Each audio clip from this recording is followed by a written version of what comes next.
চমকে উঠল রবি। লোডশেডিং! কিন্তু ফ্যানটা তো দিব্যি ঘুরছে। বাইরে ল্যাম্পপোস্টের বাতি থেকে হালকা আলো আসছে জানালার ফাঁক ফোকর গলে। লাইটটা কি তাহলে ফিউজ হয়ে গেল? কেউ আজ তোকে বাঁচাতে পারবে না আমাদের হাত থেকে। খোদার দরবারে তোর মরণ লেখা হয়ে গেছে। আজ আর তোর কোনো নিস্তার নেই। আচমকা শোনা গেল ভয়াল এক কণ্ঠস্বর। ঘরের বদ্ধ বাতাসে বার কয়েক প্রতিধ্বনি তুলল বাক্যটা। নিখাদ আতঙ্কে কেঁপে উঠল রবির সারা শরীর। ঘরের আবছা অন্ধকারে যা দেখছে সে, তার নিজের কাছেই সেটা বিশ্বাস হচ্ছে না। স্বপ্ন কেমন করে সত্যি হয়? আলনাটা আর সাধারণ কোনো আলনা নেই এখন। অসংখ্য ডানা বিশিষ্ট অতিকায় এক পাখি হয়ে গেছে ওটা। পরিপাটি করে সাজানো কাপড়গুলো যেন এক একটা দূরবীনিত পাখা। পতপত শব্দে উঠছে ওগুলো। মাটি থেকে ফুটখানিক উপরে ভাসছে এখন আলনাটা। নিঃসন্দেহে একটু আগে শোনা কথাটা ওটাই বলেছে। কম্পিত হাতেই মোবাইলের টর্চটা জ্বালালো রবি। আলো ফেললো ওটার গায়ে। প্রত্যাশা ছিল ভয়ানক কিছু একটা দেখতে পাবে, কিন্তু ভীষণ অবাক হতে হলো তাকে। আলনাটা যেমন ছিল ঠিক তেমনি আছে। এতটুকুও রদবদল হয়নি ওটার। আশ্চর্য! সবই কি হেলুসিনেশন? তবে কাছে গিয়ে ভালো মতো পরীক্ষা করতেই খুঁতটা ধরা পড়ল তার চোখে। আলনাটা নিজের জায়গা থেকে বেশ কিছুটা সামনে এগিয়ে এসেছে। মেঝেতে স্পষ্ট ফুটে আছে বালির দাগ। তবে এটা নিয়ে বেশিক্ষণ ভাবনা চিন্তা করার অবকাশই পেল না রবি। খটখট শব্দে পিলে চমকে উঠল তার। প্রচণ্ড বেগে নড়ছে খাটটা, যেন ভয়াবহ কোনো ভূমিকম্প সর্বশক্তি দিয়ে ঝাঁপিয়ে পড়েছে ওটার ওপর।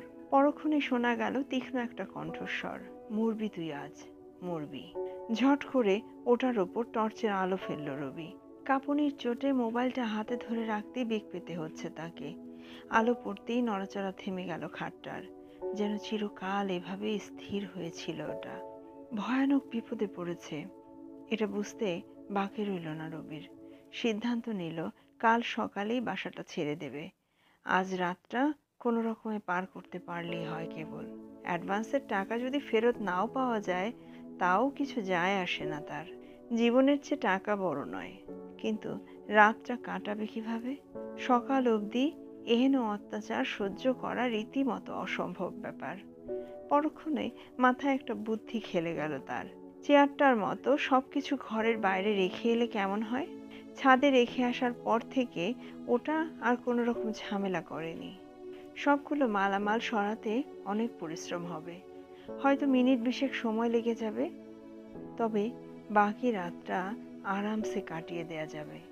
ভোর হতে এখনো অনেকটা সময় বাকি। কাজে নেমে পড়ল রবি। প্রথমেই ঘরের জানালাগুলো খুলে দিল। বাইরে সোডিয়াম বাতির হলদে আলোয় ঘরের অন্ধকার অনেকটাই কেটে গেল।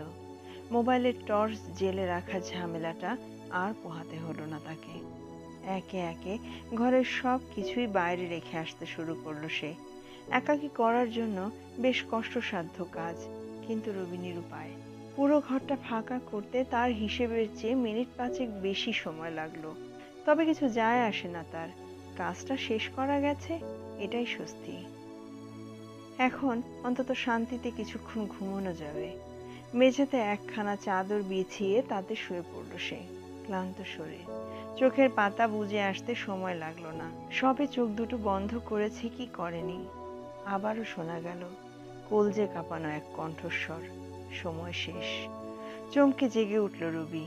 কে কথা বলছে? ঘরে তো একটা কিছু অবশিষ্ট নেই আর। খিক খিক হাসির শব্দে উপরে তাকাতে বাধ্য হলো রবি। সঙ্গে সঙ্গে আতঙ্কে জমে বরফ হয়ে গেল তার পুরো শরীর। চোখ দুটো কোটর থেকে বেরিয়ে আসার প্রাণপণ চেষ্টা করছে। মাথার উপর সবেগে ঘুরছে সিলিং ফ্যানটা, আর ঠিক তার মাঝখানের জায়গাটায় ফুটে উঠেছে ভয়াল একখানা চেহারা। তার দিকে তাকিয়ে হাসছে সেটা। ফ্যানটার কথা মনেই ছিল না রবির। আগের ভাড়াটের এই একটা জিনিসই এখনো রয়ে গেছে ঘরে। ঝট করে উঠে দাঁড়ালো রবি। দৌড়ে পালাতে চাইল ঘরের বাইরে, তবে তাকে সে সুযোগ দেয়া হলো না। আচমকা খুলে গেল ফ্যানের সব কটা পাখা। প্রচণ্ড বেগে সেগুলো ধেয়ে গেল রবির দিকে। ধারালো ব্লেডের উপর্যুপুরি আঘাতে নিমিষেই চিরে ফালা ফালা হয়ে গেল তার গোটা দেহ। কেবলমাত্র একবারই গলা ফাটিয়ে চেঁচানোর সুযোগ পেল রবি। নীরব রাতে সেই চিৎকারটা অনেক দূর থেকেও স্পষ্ট শোনা গেল। বহু মানুষের ঘুম ভাঙিয়ে চিরতরে ঘুমিয়ে পড়ল রবি। আর এরই সাথে গল্পটিও শেষ হলো। নিয়ে আসবো আরও একটি গল্প। ততক্ষণ সাথে থাকুন। ধন্যবাদ।